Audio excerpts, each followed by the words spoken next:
If you have been marginalized, victimized, or you just feel invisible, we have a God who loves us. We matter to Him.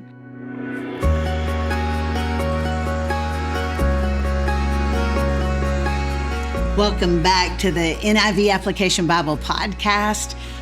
One of my favorite modern day scholars, I have crushes on lots of long dead theologians like Spurgeon and Augustine, but one of my favorite living scholars who happens to be a contributor to this application Bible is Dr. Craig Keener.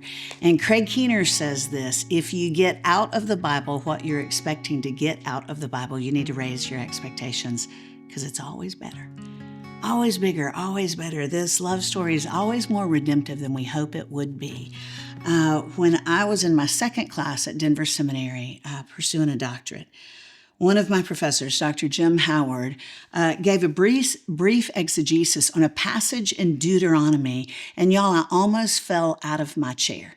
Because first of all, I'd never really studied this passage. Second of all, I did not see how a passage like this could be redemptive. Here's the passage. It's a short one. This is Deuteronomy 22, verses 28 and 29. If a man happens to meet a virgin who is not pledged to be married and rapes her and they are discovered, he shall pay her father 50 shekels of silver. He must marry the young woman, for he has violated her. He can never divorce her as long as he lives. And I thought, why in the world are we reading a passage like that? That's why people who haven't put their hope in Jesus have the audacity to say that this is filled with hate speech. Golly jeepers, that sounds terrible. Because the way it reads in the plain text is you've got a girl who's not engaged to be married. If a man violates her sexually, then he gives her dad 50 shekels and marries her. Doesn't that sound like some horrible episode on Jerry Springer?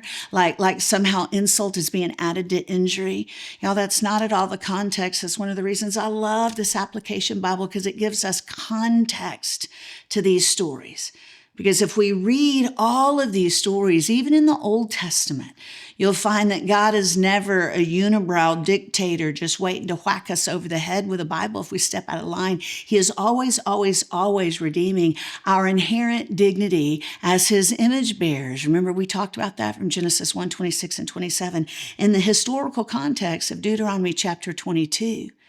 What's happening is God says, okay, women are being oppressed. One of the application notes talks about this. Women are being oppressed in patriarchal culture. And in this context, in Semitic culture, women who weren't engaged to be married were allowed to be sexually violated by a man.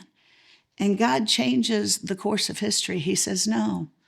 From now on, if a man violates a woman, he has to give her father a certain sum of money. Remember, back then, women didn't have their own way to make money. They couldn't even hold money legally. It couldn't be held in their name. So he says, you have to give them money, put it in their dad's name, and then you have to marry them, not to re-violate them, to give them a last name, to restore some of the dignity you stole. I love this graph.